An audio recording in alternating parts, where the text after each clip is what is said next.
If ever a time should come when vain and aspiring men shall possess the highest seats in government, our country will stand in need of its experienced patriots to prevent its ruin. Samuel Adams. Once the swamp is drained and the deep state is revealed in all of its repugnance, as it goes into cardiac arrest, America, to put it mildly, will go into shock as control of our nation falls into the hands of a few people, thus creating a vacuum or a void that must be filled by the people. We, the people, must be sober-minded and prepared with a plan to fill that void by taking our rightful seat of power. Therein the reason for this essay, because only educated patriots can save America.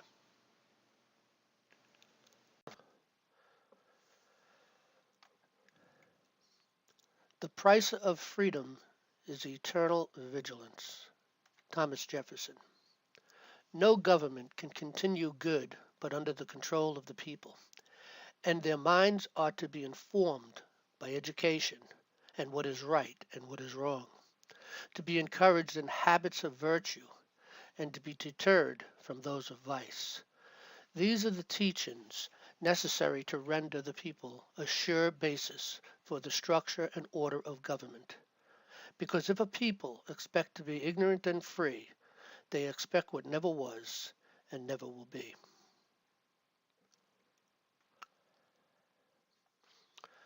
In 1776, our founding fathers set the cornerstone of our republic by proclaiming all just powers and the people under the common law, and not the laws of men, as is with other republics.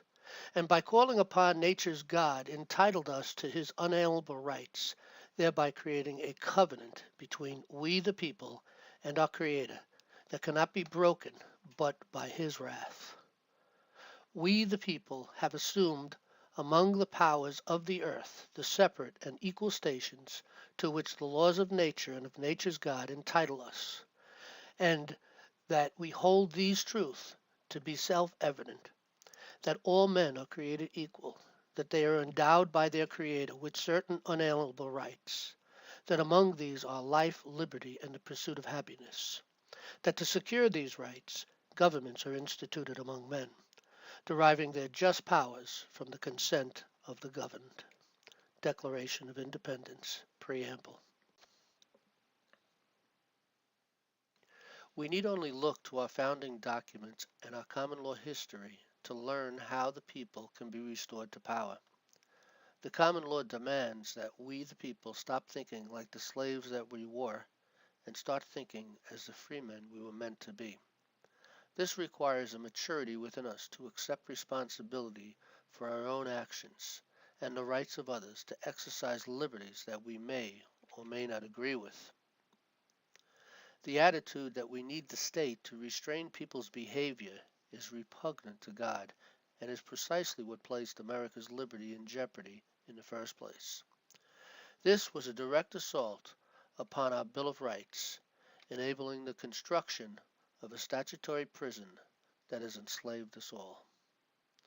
Dwight Eisenhower said, "We have never stopped sin by passing laws, and in the same way, we are not going to take a great moral ideal and achieve it merely by law." It is here where a proper education and a moral compass plays his role. As Thomas Jefferson said, "I prefer dangerous freedom over peaceful slavery." Liberty demands that we do not permit the state to legislate our behavior.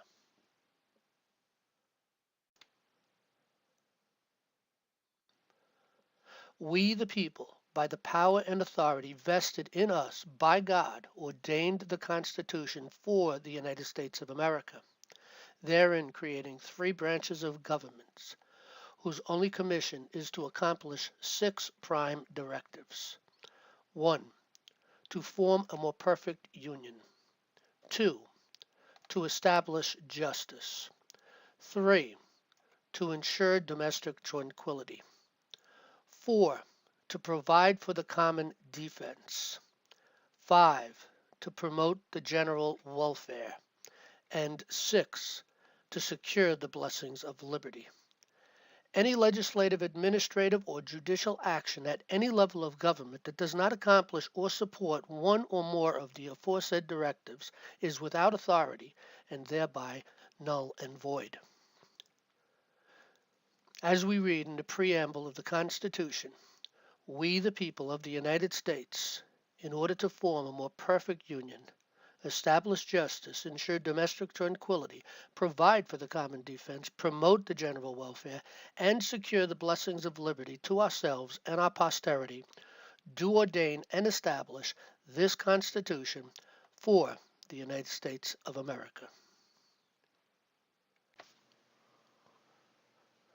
The law of the land. The Declaration of Independence, being a covenant with God, is a foundation of all law, also known as the common law. The Constitution, being the law of we the people, is the framework of all government authority and jurisdiction. The Capstone Bill of Rights, being the law of God, is the judge of all government acts and is not to be violated but by his wrath. These three founding documents clearly define the order by which all authorities flow. Number 1, laws of nature's God. 2, laws of we the people. And 3, lawful acts of government. Any act of legislation, administration, or adjudication that cannot trace its authority back to the Constitution is an unlawful act, and the proper remedy against any such act is nullification.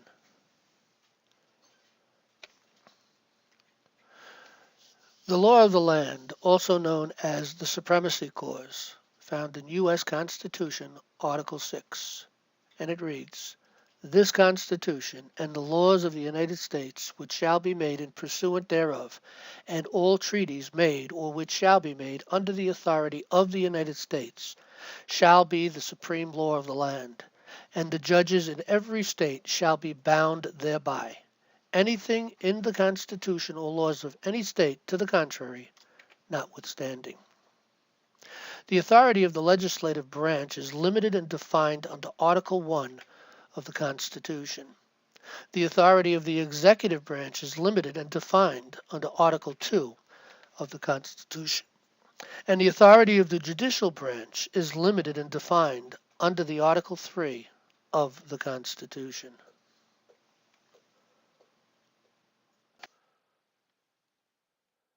Courts of law and enforcement. Common law court is the place where the sovereign sojourns. In other words, the king's law rests. Patrick Henry said, "It cannot be emphasized too strongly or too often that this great nation was founded not by religionists, but by Christians, not on religion, but on the gospel of Jesus Christ. For this very reason, people of other faiths have been afforded asylum, prosperity, and freedom to worship here." God is the King of kings. He is the King of the court. And it is his law, the common law, the law of the land. Revelations 19, verse 16. 2 Corinthians chapter 3, verse 17. Where the Spirit of the Lord is, there is liberty. Court is comprised of a tribunal, which is the king's bench, made up of 12 jurors, who represent the king of the court and decide both law and facts. Law is written in the hearts of men. Romans chapter 2, verses 14 through 15. 2. A magistrate who certifies and administrates the will of the king's bench. And 3. A chief executive and administrator officer, also known as the sheriff or U.S. Marshal, who enforces the will of the king's bench. We have government by consent. We read in the Declaration of Independence, "To secure these rights, governments are instituted among men, deriving their just powers from the consent of the governed." Amendment 5 No person shall be held to answer for a capital or otherwise infamous crime unless on a presentment or indictment of a grand jury. Thereby, we the people consent to the judicial process. No court may proceed against one of the people without first receiving the consent of we the people through an untainted grand jury. So why are there so many people serving jail sentences without ever being indicted? The answer is because we the people are ignorant of our founding documents and their common law. Amendment 6. In all criminal prosecution, the accused shall enjoy the right of a speedy and public trial by an impartial jury. Thereby, we the people consent to the innocence or the guilt of one of the people. No judge may convict one of the people. Only we the people, through an untainted petit jury, may consent or not to a person's guilt. So why are there so many people serving jail sentences without ever being tried by a jury? The answer is because we the people are ignorant of our founding documents and their common law. Only we the people can nominate candidates for public office through the committeeman process. So why are there so many constitutionally ignorant people and criminals elected to office without ever being nominated by the people? The answer is because we the people are ignorant of our founding documents and their common law. We the people never consented to the licensing of our rights and controlling of our behavior through legislation. So why have our servant legislators written thousands of statutes controlling us as if we are their servants? The answer is because we the people are ignorant of our founding documents and their common law. Why are we ignorant of the fact that we the people, through the committeeman, have the ability to recall any elected servant if they refuse to honor their oath? The answer is because we the people are ignorant of our founding documents and their common law.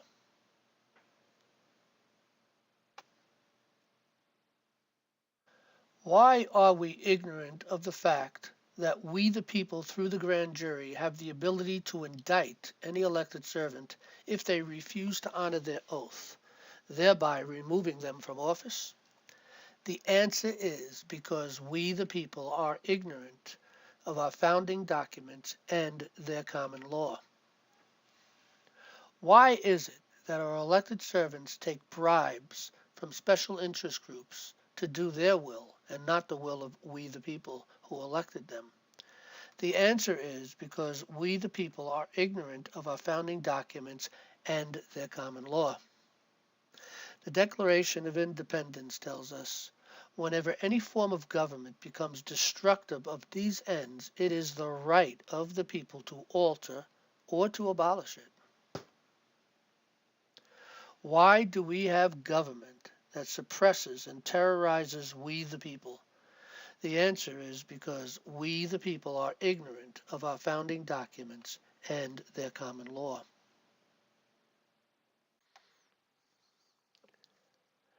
Campaign for constitutional sheriffs.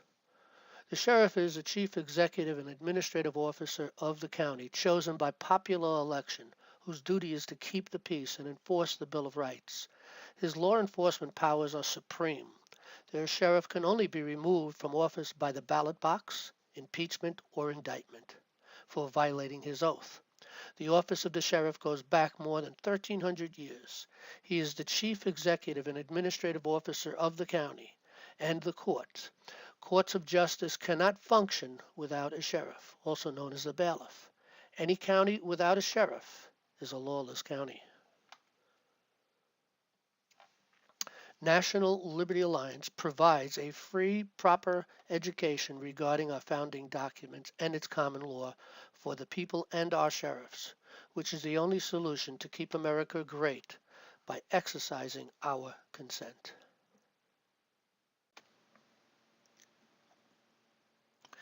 If a people expect to be ignorant and free, They expect what never was and never will be. Thomas Jefferson. If sheriffs had a proper education, it would empower them to enforce the true law of the land. Sheriffs would stop all unconstitutional warrants. Sheriffs will stop IRS liens, thereby closing down the deep state's debtors' prison. Sheriffs would stop non-judicial mortgage home foreclosures. Sheriffs would stop non-judicial property tax foreclosures. Sheriffs would prevent incarceration without indictment and trial by jury. Sheriffs would prevent federal SWAT teams from breaking down our doors in the middle of the night and terrorizing our families. Sheriffs would prevent the enforcement of all unconstitutional statutes. Sheriffs would empower the people by enforcing our Bill of Rights. Sheriffs would enforce our consent.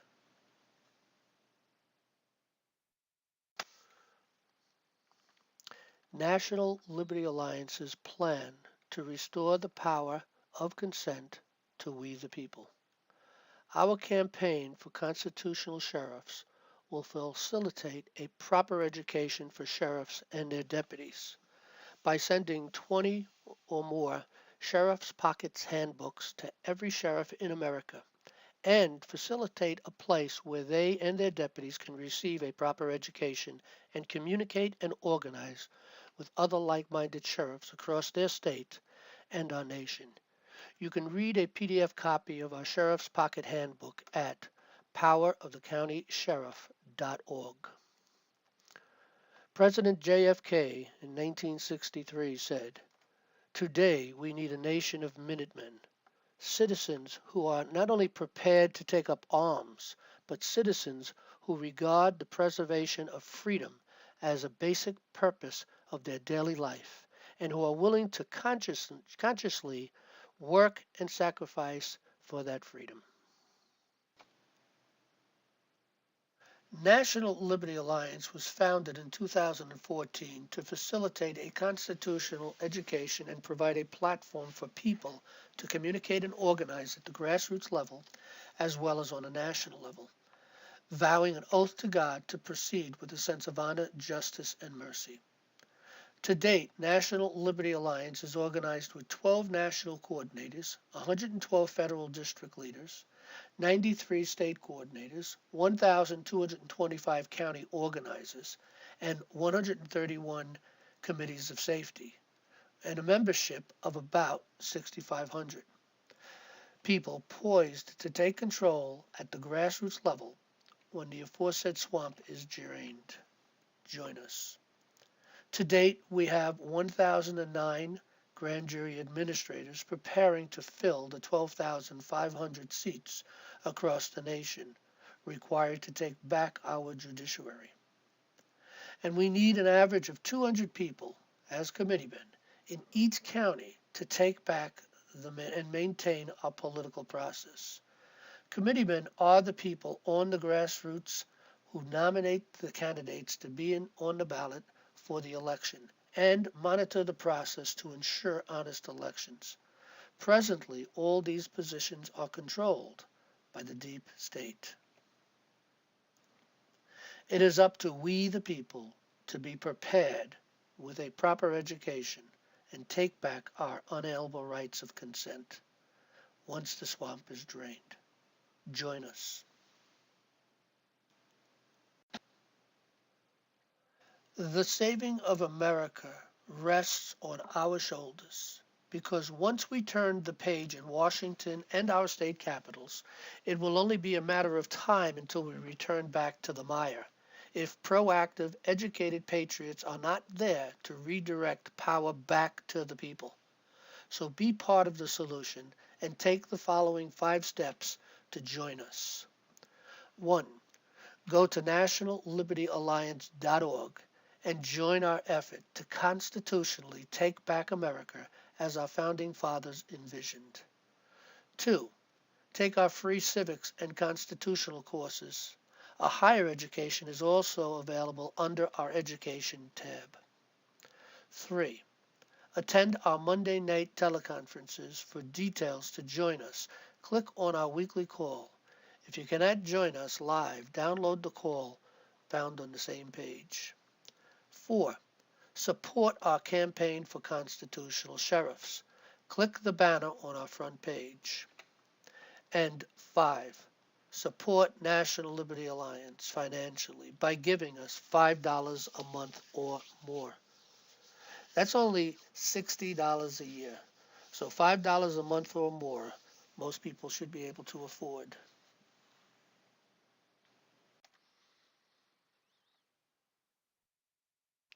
Please take your responsibility seriously. The future of America is depending on it. Join the revolution to take back America. NationalLibertyAlliance.org